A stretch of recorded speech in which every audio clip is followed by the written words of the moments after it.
ये वाणियां जो बोली जाती हैं ये बहुत सोच समझ के, बहुत सोच विचार के, गहन विचार करके बोली जाती हैं।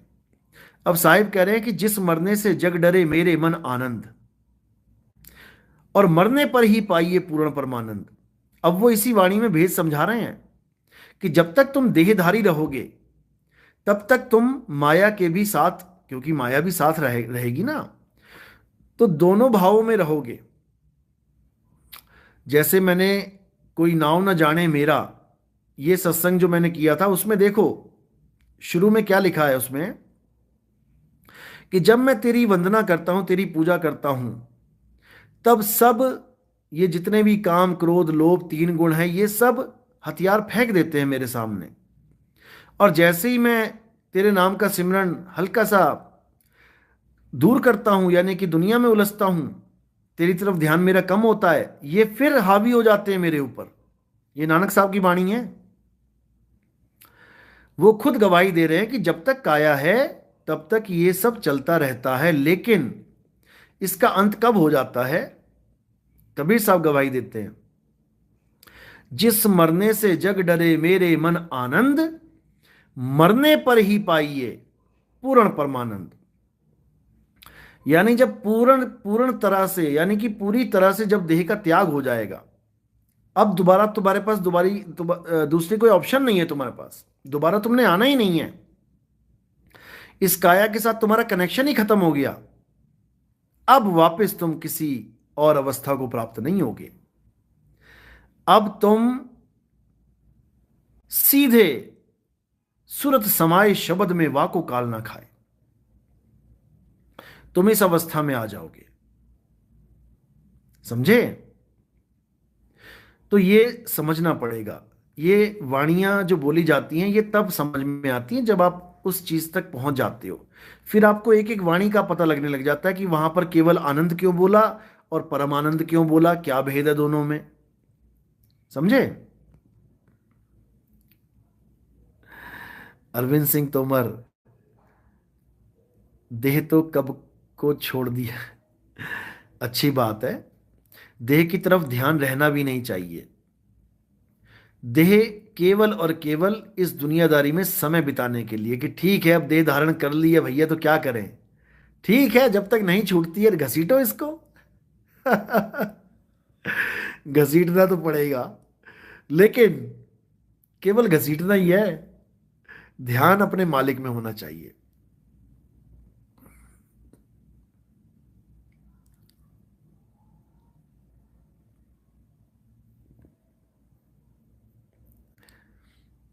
कैलाश दास, गुरुजी प्रचार प्रसार के लिए चंदा मांग सकते हैं? देखो, आपको कहीं मांगने की जरूरत नहीं है। सबको मैंने ये छूट दे रखी है कि यथाशक्ति तथा भक्ति। आप पर्चे छपवाना चाहते हो तो आप अगर खुद छपवा सकते हो तो बहुत अच्छी बात है, वरना आप दो चार भगत मिलके छपवा लो। कोई इतना महंगा सौदा तो है नहीं कि लाखों रुपए का सौदा है। जितनी सामर्थ्यता है उतना प्रचार करो। गुरु का काम जरा लंबा है, पूरे विश्व में डंका बजाना है। आप अपनी गली में बजा लो, ये भी बहुत है, कोई दिक्कत नहीं है। लेकिन आप ऐसे जैसे बाकी चंदा मांगते हैं गांव गांव जाके, ऐसे मत मांगना शुरू कर देना। आप अपने अपने शहर के भक्तों से संपर्क में आ जाओ और सब मिलके अपना थोड़ा थोड़ा थोड़ा योगदान डाल के आप प्रचार करो। उस प्रचार में जो आदमी समझ जाता है ज्ञान को, उसको भी शामिल करो, उससे भी योगदान डलवाओ। ये तो समझ में आता है, लेकिन सीधे मांगना नहीं है। हम भी अपने शिष्यों को आदेश देते हैं ये, हम सबको नहीं कहते कि तुम भी डालो तुम भी डालो तुम भी डालो। जो हमारे शिष्य बन चुके हैं उनका ये फर्ज है, उनका ये धर्म है कि अपने गुरु का जो लक्ष्य है उस लक्ष्य को पूरा करने में योगदान करें। हम जगत वालों से नहीं मांगते, हम शिष्यों से बोलते हैं, शिष्यों को हुक्म है ये। अरविंद सिंह तोमर, ध्यान मूल सतगुरु रूप है साहिब, बिल्कुल इसमें कोई शक नहीं है। ध्यान मूल गुरु रूप है, और उस गुरु रूप को कोई ये काया ना समझ बैठे गलती से भी, नहीं तो काया ही मिलेगी दोबारा। ध्यान मूल गुरु रूप है, यानी शब्द रूप है। जब आप ध्यान में सूरत को स्थिर करते हो, तब जो गुरु का रूप प्रकट होता है वो है शब्द गुरु, वो है आत्मज्ञान, वो है परमपिता परमात्मा का निज ज्ञान। और तुम्हारा भी निज रूप वही है। दो मत समझ लेना उसको। जो दो मान के बैठा है वही फंसा है, समझ जाओ। जो तू सो हम। अरविंद सिंह तोमर, बीवी बच्चे सब दुखी हैं मुझसे। क्यों भाई, क्या हो गया? बीवी बच्चों को दुखी करने के लिए थोड़ी नहीं नाम दीक्षा दी है। ठीक है, जो कर रहे हैं करने दो, आप उनको केवल बताते रहो कि आगे भी रास्ता है, और कुछ नहीं करना है। अपने आप मालिक की दया होगी, चिंता क्यों कर रहे हो? हाँ, जल में कुंभ कुंभ में, कहत कबीर सुनो रे संतो लिख रहे हैं कि जल में कुंभ कुंभ में जल है, बाहर भीतर पानी, फूटा कुंभ जल जल ही समाया, बूझे बिरला ज्ञानी। यहां लिखा है, यही तथ्य कथ्यो, यही तथ्य कथ्यो ज्ञानी। कोई बात नहीं, बूझे बिरला ज्ञानी भी ठीक है, वाणियों में है। तो यहां पर क्या मुद्दा है, इसको अच्छी तरह समझना पड़ेगा। पहली बात तो यह समझ लो कि ये भाव कहां जा रहा है। ये भाव आकाश तत्व की तरफ नहीं जा रहा है कि जल में कुंभ कुंभ में जल है और बाहर भीतर पानी। पहले तो इसको समझ लो। अगर तुम आकाश तत्व की तरफ ले जाओगे तो फिर तुम्हारे घड़े फूट जाएंगे। और पानी दोबारा घड़े में गिर जाएगा, क्योंकि आकाश तत्व ही घड़े बना रहा है। He is the manufacturer of all the घड़ास, ऑल द पॉट्स। तो उसको नहीं, उसको मत मानो पानी। आकाश तत्व को पानी नहीं मानना है। अब यहां पर घड़ा कुछ अलग किस्म का है, पहले यह समझ लो। यहां पर उस भेद की बात चल रही है जिसको हम शब्द और सूरत कहते हैं। शब्द समुंदर और सूरत बूंद, और घड़ा क्या है? ये तुम्हारी काया ही घड़ा है। अब ये बूंद आई कहां से इस घड़े में, पहले तो ये जानो। और हमारा समुंदर कहां है, ये भी जानो। अब जहां ये घड़े फूट रहे हैं वो समुंदर नहीं है।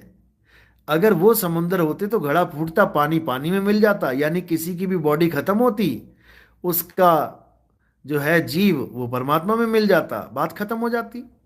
पानी पानी में मिल गया, बात खत्म हो गई। लेकिन कहां खत्म हो रही है बात? लाखों करोड़ों अरबों घड़े फूट गए इस समुंदर में, लेकिन पानी पानी में ना मिल पाया आज तक।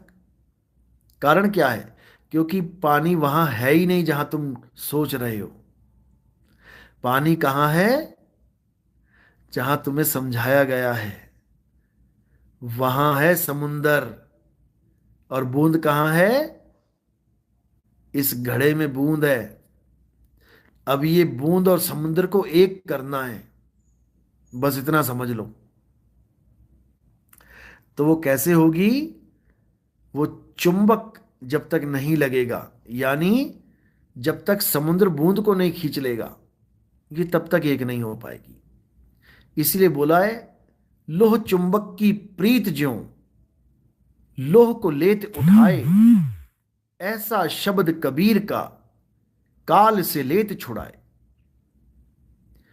समझो,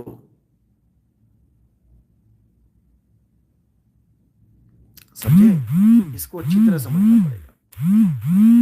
समझ जाओगे, कोई बात नहीं, धीरे धीरे। अभी और कमेंट्स पढ़ लेते हैं जरा क्या बोल रहे हैं।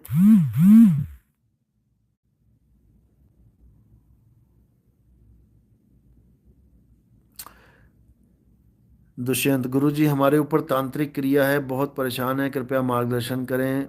भूत पर बहुत पैसा लगा दिया है। देखो, ये सब विश्वास का खेल होता है। आप इन तांत्रिकों पे विश्वास करते हो, भूत प्रेतों पे विश्वास करते हो, तो आपको परेशानी भुगतनी पड़ेगी।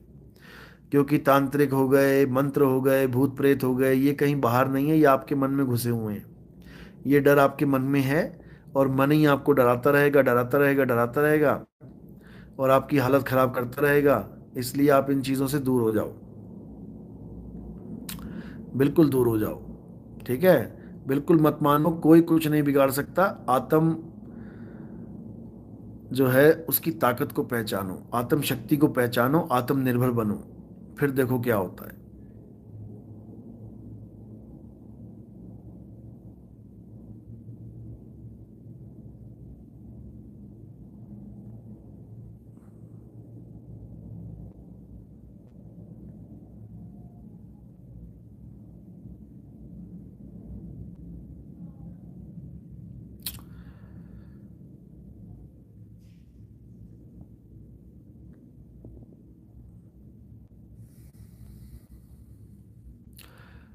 क्या शारीरिक कष्ट हैं आपको? आप मुझे मैसेज करना 9256111007 इस नंबर पे।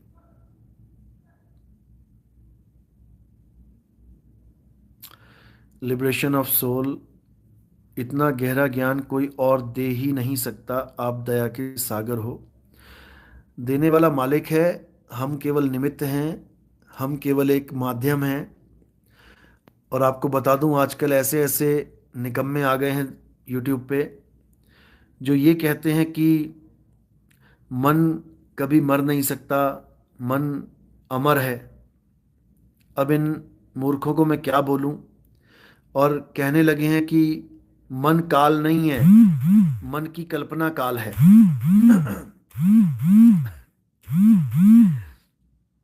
क्योंकि ये लिखे पढ़े लोग हैं, कि जो लिखा है उसको पढ़ के अपनी बुद्धि लगा लेते हैं। पता नहीं ये पढ़े लिखे कब बनेंगे। अब वाणी बोलते हैं, वाणी क्या बोल रहे हैं कि काल काल सब कोई कहे, काल ना चीने कोई, जितनी मन की कल्पना काल कहावे सोए। कह रहे हैं देखो, बोला ना कि जितनी मन की कल्पना काल कहावे सोए। कल्पनाएं ही काल है, मन काल नहीं है। अब क्या बोलूं मैं? ऐसे ऐसे धुरंधर आ गए हैं कि मन करता है कि भाई एक बार इनसे मिल ही लिया जाए जाके। हाँ भाई, कहाँ से सर्टिफिकेट लेके आया भाई तू? और सबसे बड़ी बात है, अपने गुरुओं का नाम नहीं बताते ये लोग। गुरु का नाम इसलिए नहीं बताते क्योंकि पोल खुल जाएगी कि ये ज्ञान, ये सब मनमुखी ज्ञान है। साहिब कह रहे हैं, मन ही स्वरूपी देव निरंजन तुम्हें राख भरमाई हो, ए हंसा तू अमर लोक का बड़ा कालवश आई हो। अब बताओ जरा, कौन है काल? मन ही स्वरूपी देव निरंजन। ये मन का स्वरूप जो है यही काल है। कल्पनाएं तो उसके खेल हैं। मन ही शिकारी है, कल्पनाएं तो उसके तीर हैं, जो चला रहा है, लगातार चला रहा है। तीर की कोई अहमियत नहीं है शिकारी के बिना। बिना शिकारी के तीर चल के दिखाए?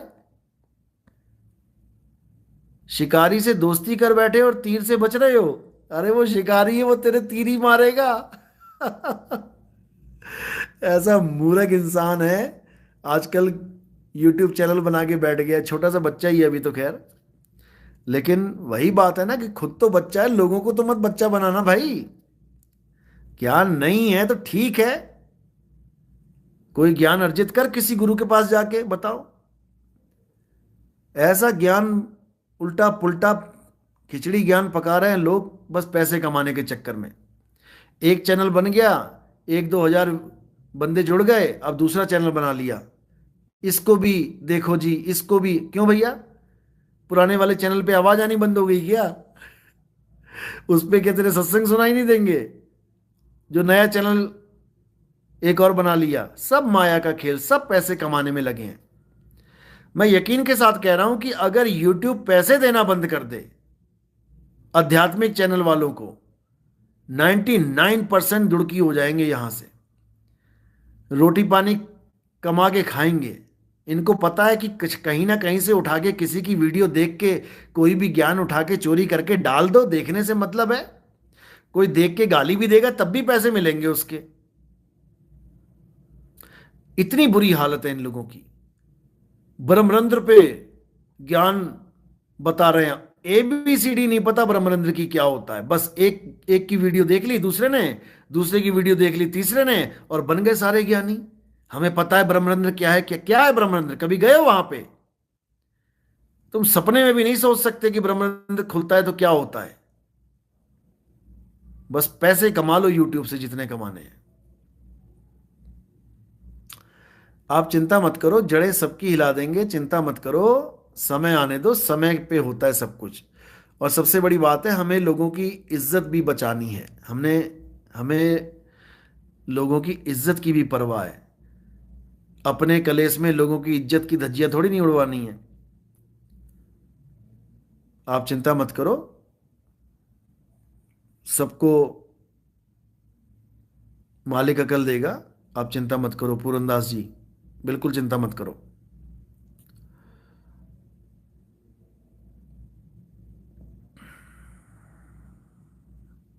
जयंत महंत, गुरुजी ओशो जी को जीव ज्ञान हुआ क्या? देखो, ओशो की जो स्टोरी है उसमें ओशो जी ने बताया था कि मैं एक बार पेड़ पे बैठा हुआ था और वहां से शरीर गिर गया और मैं पेड़ पे बैठा रह गया। यानी वो, और मैं अपने शरीर को देख रहा था। अब यहां पर केवल आपने ये विचार करना है, समझ समझ में आना चाहिए आपके बात मेरी, कि यहां पर देखा किसको गया और देख कौन रहा है। दो ही चीजें हैं वहां पे। एक शरीर गिर गया और एक जो शरीर डाल पे बैठा रह गया। अब शरीर ही शरीर को देख रहा है। यानी एक शरीर में बैठ के आप दूसरे शरीर को देख रहे हो। तो किसको देखा आपने? कोई परमात्मा दिखा या कोई और कुछ चीज दिखी? अपना ही तो शरीर देखा। तो अपने ही शरीर को देख के तुम्हें क्या प्राप्ति हो गई भाई? जीरो। अपने शरीर को देखने का मतलब होता है सूक्ष्म शरीर में आकर स्थूल को देख लेना। हमारे कितने शिष्यों के साथ ऐसा हो चुका है, बताते हैं फोन करके। इसका मतलब ये थोड़ी नहीं कि तुम ओशो हो गए, तुम भगवान बन गए। ऐसा नहीं है। असली चीज है आत्मज्ञान। तुम्हें पता होना चाहिए कि आत्म तत्व होता क्या है। आत्म तत्व को अनुभव कैसे किया जाता है, बात तब बनेगी। समझे? गुरुपुरा, ये एहसास मुझे भी हुआ था साहिब, बिल्कुल सबको होगा। जिसका ध्यान सूक्ष्म में चला गया और शरीर से जुदा हुआ, वो अपने शरीर को 100% देखेगा। इसीलिए मैं बार बार समझाता हूं कि हमारा काम है सूरत को स्थिर करना। जिसकी सूरत स्थिर नहीं हो पाती है वो सूक्ष्म में चली ही जाती है। बड़े से बड़ा बड़का ज्ञानी जो कहे कि ऐसे वैसे वैसे, अरे भाई उसकी भी सूरत हिलती है, उसकी भी सूरत सूक्ष्म शरीर में ट्रेवल करती है। समझ लो। इसीलिए साहिब ने भक्ति को केवल सूरत को स्थिर करना बताया गया है कि सूरत फंसी संसार में तासे पर गई दूर, सूरत बांध स्थिर करो आठों पहर हुजूर। सूरत बांध स्थिर करो आठों पहर हुजूर, यही भक्ति है। अब कहां स्थिर करना है? आकाश में थोड़ी नहीं करना है कि तुम्हारी आंखों के सामने ये जो सूक्ष्म तत्व है जो दिखाई नहीं देता उसको तुम देखते रहो देखते रहो देखते रहो और बड़े सहज हो गए तुम। सहज नहीं हो गए। ये तीन लोग की जेल में देख रहे हो तुम। ये तीन लोग की जेल है। इसी में प्रलय, इसी में अंत होता है सारी सृष्टि का, जिसको तुम सत्य मान बैठे हो। तीन लोक एक जेल है और पाप पुण्य दो जाल, सारा जग भोजन बना ये खाने वाला काल। लग जाएगा पता, आने दो समय। जो बड़े बड़का ज्ञानी बने बैठे हो ना, लग जाएगा पता। जब प्राण पखेरु उड़ेंगे ना और दरवाजा ढूंढेंगे कहां से निकलूं, तब निकाल के दिखाना तुम रोम रोम में से। नानी ना याद आ गई तो नाम बदल देना, लग जाएगा पता। रोम में से निकलेंगे महाराज।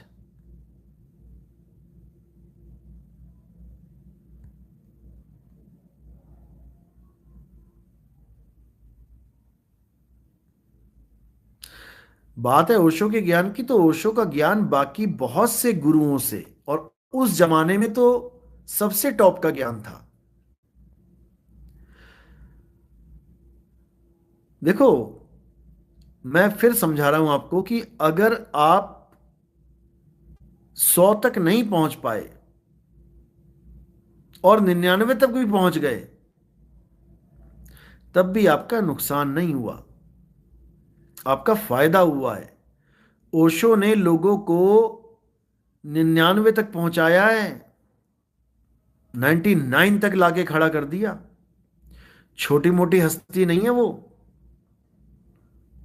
ये समझ लो। उसी की नकल मार मार के ये सारे गुरु बने बैठे हैं आज। जितने तुम्हें दिखाई देते हैं ये सब आचार्य वाचार्य जो भी बने हुए हैं, ये सब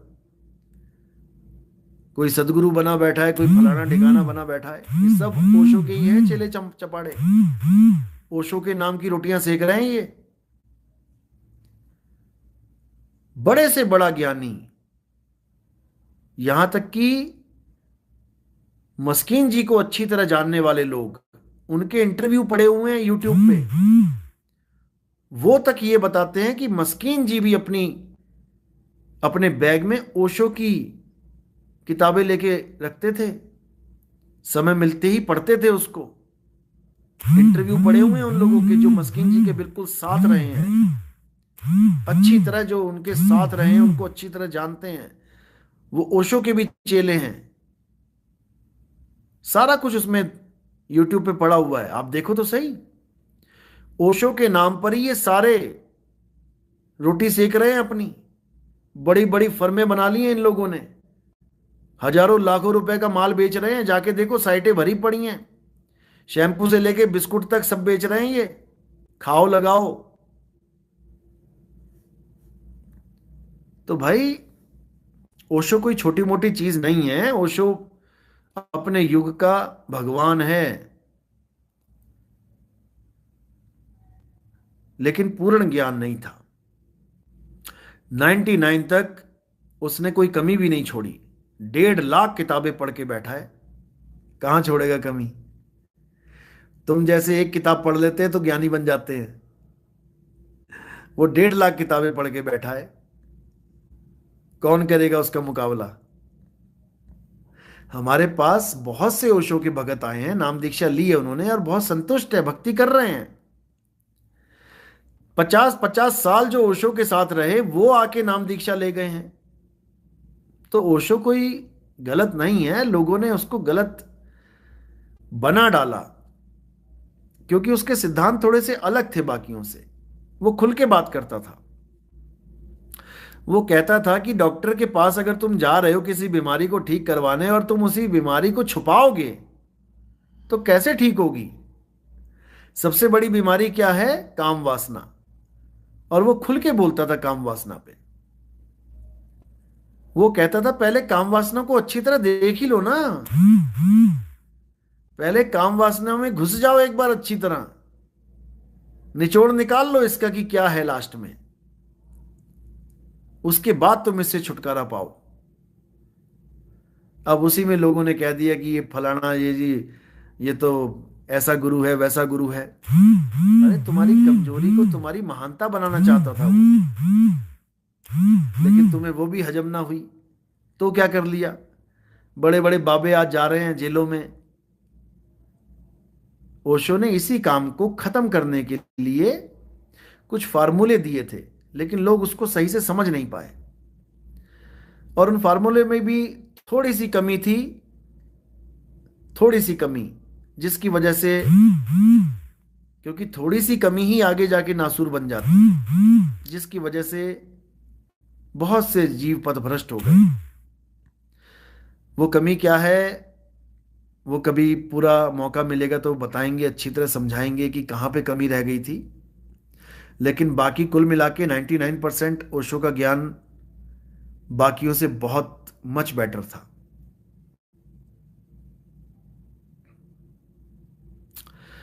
सोनू सिंह, गुरुजी फिर संसार में कोई पूर्ण है या नहीं? भाई, पूर्ण तो वो है जो खुद पूर्ण है, वही एक पूर्ण है। उसी एक पूर्ण की तो बात कर रहे हैं। उसी को पूर्ण गुरु कहते हैं, उसी को शब्द गुरु कहते हैं। वो पूरा ही है, वो आपका अधूरापन भी खत्म कर देगा। उससे जुड़ते ही आप भी पूरे हो जाओगे। तो इसको समझना है। लायक राम वर्मा, साई बंदगी सतनाम गुरुजी, पहले क्रोध बहुत आता था, जब से आपका सत्संग सुनने लगे हैं तब से क्रोध क्रोध नहीं, क्रोध काम हो गया है, क्रोध कम हो गया है। सही से लिखा करो भाई। मैंने क्या ट्रांसफॉर्म हो गया, पता नहीं इधर से उधर हो गया। तब से क्रोध कम हो गया है, बहुत अच्छी बात है, क्रोध कम हो गया है। देखो, क्रोध भी एक ताकत है, लेकिन सही जगह लगानी है। पड़ोसियों के सिर मत फोड़ते रहो। पता लगा घर में ही तुम लठ बजा रहे हो, चाचा भतीजा और बाप बेटा। क्रोध बहुत बड़ी ताकत है, बिना क्रोध के आप जी भी नहीं सकते, लोग मार देंगे आपको। आज हमारा देश जितनी बार भी गुलाम हुआ है, इसीलिए गुलाम हुआ है अहिंसा परमो धर्म वाला फार्मूला लेके। भाई, अहिंसा परमो धर्म है, इसमें कोई शक नहीं है, लेकिन धर्म में हिंसा भी हो जाती है। क्या 10वीं पातशाही ने तलवार नहीं उठाई? छठी ने, सातवीं ने, आठवीं ने, नौवीं ने, 10वीं ने, सबको तलवार उठानी पड़ी है। तो इसका मतलब ये नहीं कि वो अहिंसावादी नहीं थे। अहिंसा हमारा परम धर्म है, हमारा भी धर्म अहिंसा है। हम भी हिंसा नहीं कर सकते किसी के साथ, लेकिन साहिब कहते सूरा सोई जानिए, और जो लड़े दीन के हेत, पुरजा पुरजा कट मरे, कबू न छाड़े खेत। फिर बात यहां बिल्कुल अलग चल पड़ती है, समझे? फिर वो तलवार भी धर्म का काम करती है। जैसे औरंगजेब ने लोगों को परेशान करके मुसलमान बनाना चाहा, 10वीं पातशाही के बच्चों तक को चिनवा दिया, और भी बहुत बहुत कुछ गलत हुआ। तो वहां पे धर्म की स्थापना कैसे होगी? सबको मरवा दें क्या? वहां पर हथियार उठाना पड़ता है, उसमें कोई बुराई नहीं है। अब कई लोग कहते हैं नहीं नहीं नहीं, चाहे कुछ भी हो जाए, चाहे कुछ भी हो जाए, हथियार नहीं उठाना था। तो मेरे भाई, जिस दिन तुम्हारे घर में कोई डाकू आ जाएंगे ना, और तुम्हारे घर में माँ बहन बीवी बच्चों को अटैक करेंगे, उस दिन हम देखेंगे कि तुम कितने बड़े अहिंसावादी हो। ना घोड़ा दूर, ना मैदान दूर। और अगर तुमने कुछ हेल्प नहीं करी, कुछ नहीं किया, तो तुम एक नपुंसक हो, और लोग तुम्हें ताने दे दे के मार देंगे। वैसे भी तुम्हें डूब के मर जाना चाहिए, जो लोग अगर ऐसा सोचते हैं तो।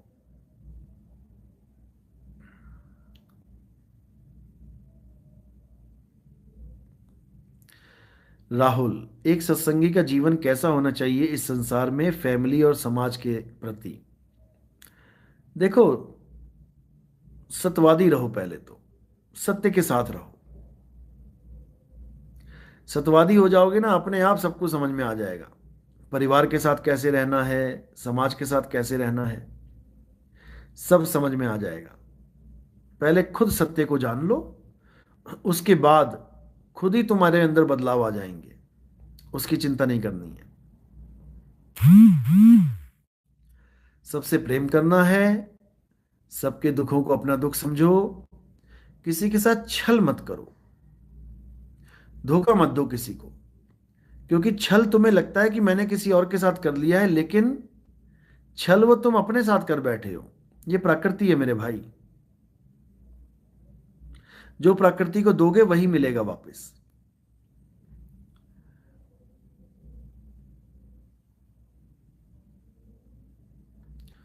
करणपाल सिंह, संत रामपाल जी महाराज, ऐसे ऐसे बीमारी कैसे ठीक हो जाती है जो डॉक्टर भी नहीं कर पाते हैं? लाखों लोग रिपोर्ट भी दिखाते हैं। देखो, अच्छी तरह समझ लो, रामपाल जी महाराज के पास जो भगत आते हैं वो पूरी श्रद्धा से आते हैं, इसमें कोई कमी नहीं है। और भी मंदिर हैं ऐसे जहाँ पर लोग पूरी श्रद्धा से जाते हैं। और ऐसा नहीं है कि केवल रामपाल जी महाराज के यहाँ जाके बीमारी ठीक होती है, ऐसा नहीं है। आप देखेंगे कई ऐसे मंदिर है जहाँ पर लोग लेट लेट के जा रहे हैं। जब जो लोग लेट लेट के जाते हैं, आप उनसे पूछो कि भाई आप लेट के क्यों जा रहे हो, आपने क्या मन्नत मांगी थी, और सुनो जरा उनसे। वो भी यही बताएंगे, मुझे ऐसे ऐसे बीमारी थी, मैं बहुत दुखी था, मैंने भगवान से मन्नत मांगी कि ऐसा हो जाए ऐसा हो जाए, मैं लेट लेट के आऊँगा, भगवान ने मुझे ठीक कर दिया, मैं लेट लेट के जा रहा हूँ। आप जाके देखो, आपको मिल जाएंगे सड़क पे। जो भी लेट लेट के जाता है किसी भी दरबार के दर्शन करने, तो समझ जाना कि उसका जो है काम हो चुका है, उसकी मनोकामना पूर्ण हो चुकी है। अब वो शारीरिक है या मानसिक है या सांसारिक है, वो तुम उससे पूछोगे तुम्हें पता लग जाएगा। बाकी तो मैं बता दूं कि विश्वास एक बहुत बड़ी ताकत होती है। जब हम किसी पर विश्वास करते हैं तो हमारी बॉडी में बहुत सी ऐसी सिक्रीशंस होती हैं, ऐसे तरल पदार्थ निकलते हैं जो हमारे शरीर को ठीक करने लग जाते हैं, क्योंकि हमारे बॉडी के अंदर एक डॉक्टर बैठा हुआ है जिसको इम्यून सिस्टम कहते हैं। वो इम्यून सिस्टम, वो प्राकृतिक डॉक्टर बैठा हुआ है हमारे शरीर में। वो अपने आप ही कार्य करता है। बीमारियां तब लगती हैं जब हमारा डॉक्टर ही बीमार हो जाता है, इम्यून सिस्टम वीक हो जाता है, तब हमारी बॉडी में बीमारियां लगनी शुरू हो जाती हैं। लेकिन पूरा विश्वास जो होता है वो इम्यून सिस्टम को भी स्ट्रांग करता है। जैसे कई लोग डर जाते हैं, घबरा जाते हैं, चिंता ज़्यादा करते हैं, तो उनका इम्यून सिस्टम वीक होने लग जाता है। और जब लोग विश्वास करते हैं, पूर्ण अटल विश्वास करते हैं, उनके अंदर एक नई चेतना जागृत होती है, तो वो डॉक्टर अपने आप ठीक होने लग जाता है। वही आगे से आगे रोगों से लड़ने की ताकत इकट्ठी करता है और रोगों को खत्म करता है। कोई कोई मंत्र जाप से नहीं होता, ये सब भूल जाओ। रामपाल जी महाराज को तो खुद दांतों में प्रॉब्लम थी, खुद दवाइयां खाते हैं, उनके डॉक्टर अभी भी जेल में जाते हैं उनको दवाइयां देने। कोई छुपा थोड़ी नहीं है, कितनी बार आ चुका है, अखबारों में आ गया, आप फेसबुक पे चेक कर सकते हैं, कितनी बार डिमांड करी उन्होंने कि मेरे डॉक्टर को मुझसे मिलने दिया जाए। अरे जो खुद डॉक्टर को मिल रहे हैं, डॉक्टर क्या करेगा, मंत्र थोड़ी नहीं दे रहा है डॉक्टर जाके, डॉक्टर दवाई दे रहा है उनको जाके। जो खुद दवाई खा रहे हैं, तो तुम कैसे कह रहे हो कि बिना दवाई के ठीक हो गए जी, उन्होंने कर दिया। ये तुम्हारे विश्वास की वजह से ठीक होता है, अच्छी तरह समझ लो इसको। मैं कोई उनकी बुराई नहीं कर रहा हूं, जो सच है वो सच है, और इसके प्रूफ है हमारे पास। विनेश कुमार, जो मेन चीज होती है ना, बस वो पता लग गई है, अब अपना भक्ति करो। ये सवाल ऐसे बताने वाले नहीं होते कि तुम यहां पूछ लो ये क्या होता है वो क्या होता है। हर चीज नहीं बताई जाती है यूट्यूब पे।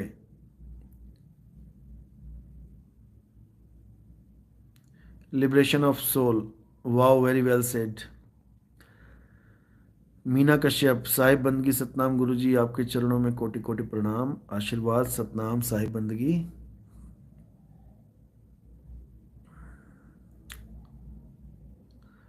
चलो अब लाइव सेशन स्टॉप करते हैं, और फिर से मैं बोलूंगा कि अब पूरे विश्व में डंका बजाने का समय हो चुका है, और हमें अब एकजुट होकर इस कार्य को अंजाम कर देना है। कलयुग में सतयुग तभी आएगा, ये सारे युद्ध, ये सारे झगड़े लफड़े धर्मों के नाम पे, क्योंकि देखो अगर धर्मों के नाम पे युद्ध होता है तो हमारी ही जानें जाएंगी, कोई और नहीं मरेगा। जिस शहर में लफड़ा होगा, जिस शहर में झगड़ा होगा, हजारों लोग मारे जाएंगे, किसका नुकसान हुआ? हम ही लोग का नुकसान हुआ, हिंदुओं का हुआ, मुसलमानों का हुआ। तो इस नुकसान को हम केवल मूल ज्ञान के द्वारा रोक सकते हैं, और कोई जरिया नहीं है। और कोई जरिया होता तो आज तक ये दोनों एक हो चुके होते। हमारे सत्संग सुन के कितने ही मुसलमान भाइयों ने नाम दीक्षा ली है, और सत्य को पाने के लिए अब अटल हो गए हैं। हमारी हमारे सत्संग सुन के कितने ईसाई भाई जागे हैं। हिंदू तो जाग ही रहे हैं, क्योंकि गीता पे मेन फोकस रखता हूं मैं। सिख भाई जागे हैं। आप देखोगे पगड़ी पहने हुए कितने लोगों ने नाम दीक्षा ली है। क्योंकि हम सब एक तभी हो पाएंगे जब हमारा ज्ञान एक होगा। और ज्ञान एक तब हो पाएगा जब हिंदू मुस्लिम सिख ईसाई इन सब ज्ञान से ऊपर आत्मा का ज्ञान जब आप जान लेंगे तो सब एक हो जाएंगे। हे अर्जुन, आत्मा सत्य है, आत्मा पूर्ण है, आत्मा ही सनातन है। हिंदू की आत्मा, मुसलमान की आत्मा, सिख की आत्मा, ईसाई की आत्मा अलग अलग नहीं है।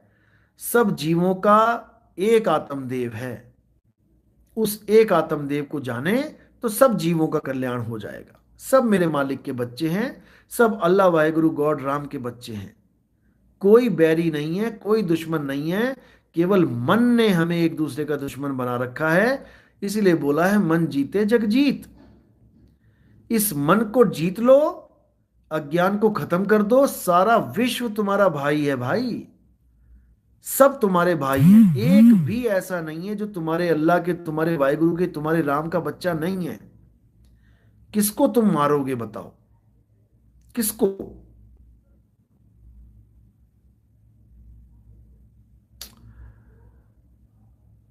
प्रदीप डांगे, गुरुजी मेरी बंदगी स्वीकार करो। सतनाम साहिब बंदगी आशीर्वाद।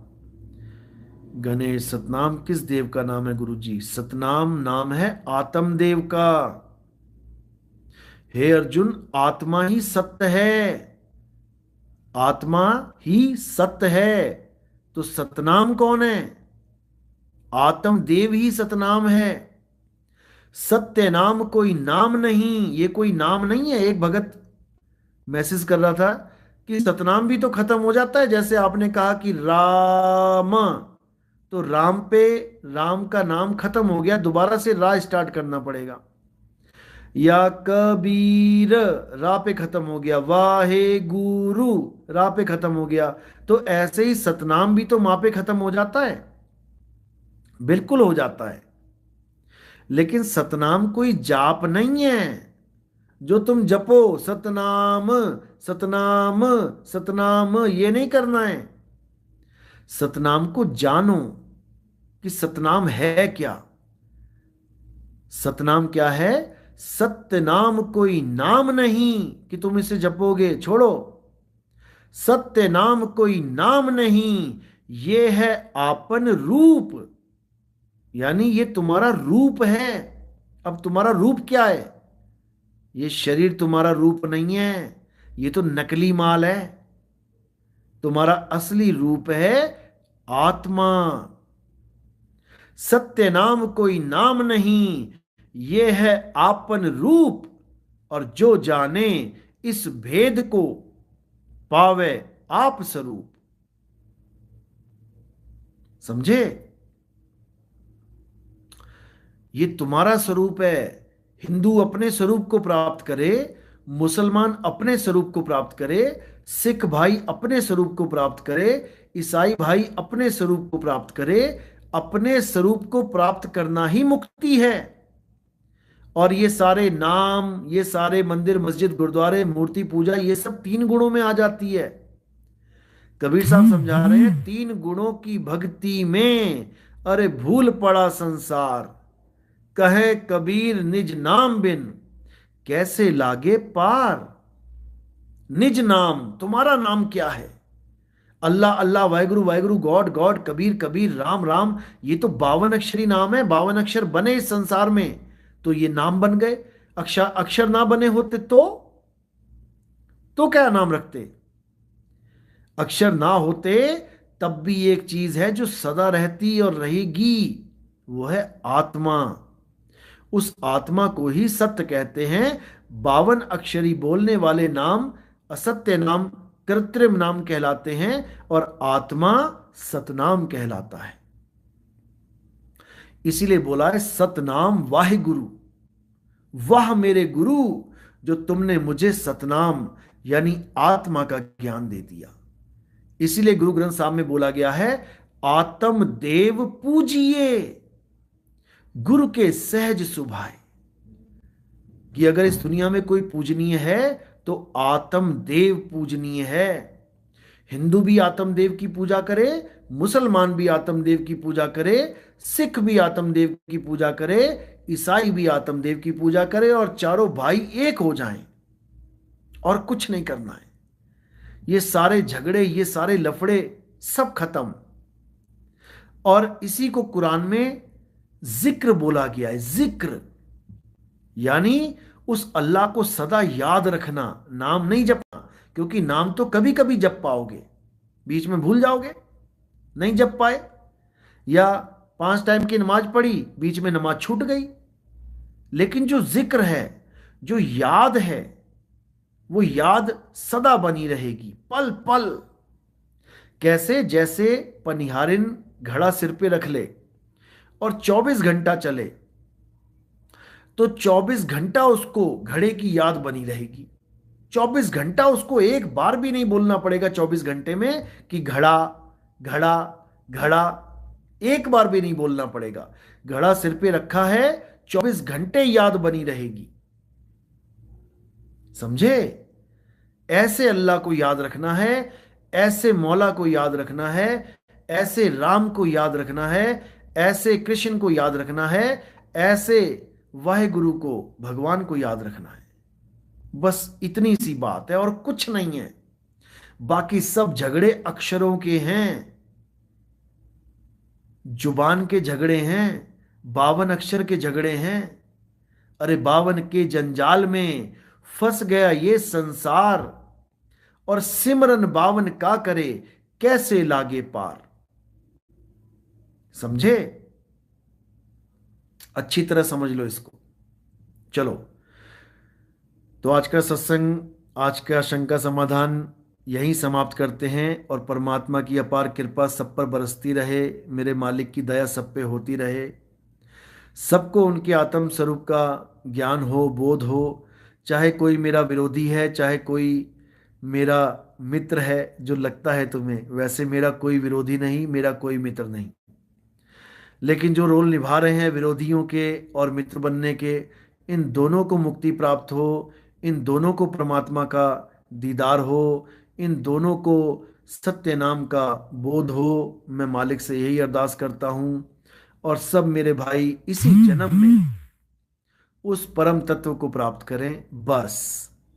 इसके अलावा मेरी कोई, ना तो परमात्मा से कोई दुआ है, ना मेरी परमात्मा से कोई कोई अरदास है। बस यही अरदास मैं करता हूँ कि नानक नाम चढ़दी कला, और तेरे भाणे सरबत दा भला। सब मेरे भाइयों का भला हो, मेरा अच्छा चाहने वालों का भी बुरा भला हो, और बुरा चाहने वालों का भी भला हो। अब बुरा निकल गया मुंह से तो बुरा मत सोच लेना। ये भी 52 अक्षर हैं, ये भी केवल 52 अक्षर ही हैं। इन 52 से ऊपर उठ जाओ। इन 52 से ऊपर जो उठ जाता है वही परमपिता परमात्मा को प्राप्त कर पाता है, नहीं तो 52 घसीट घसीट के मारता है।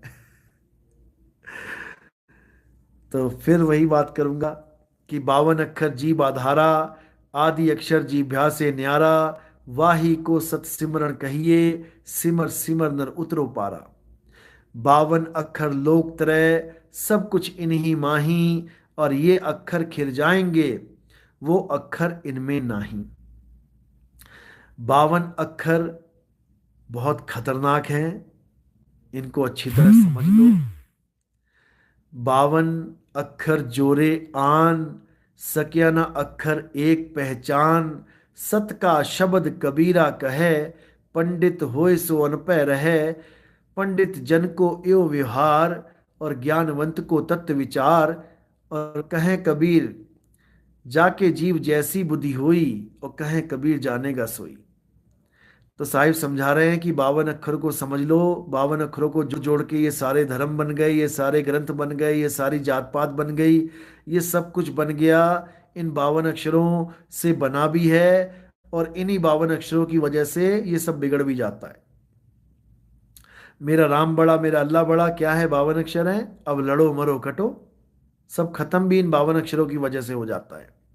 इसलिए 52 अक्षरों को अच्छी तरह समझ लो, और 52 से ऊपर उठ जाओ मेरे भाइयों, और उस आत्म स्वरूप सत्य को जान लो, पहचान लो, और उसको प्राप्त कर लो।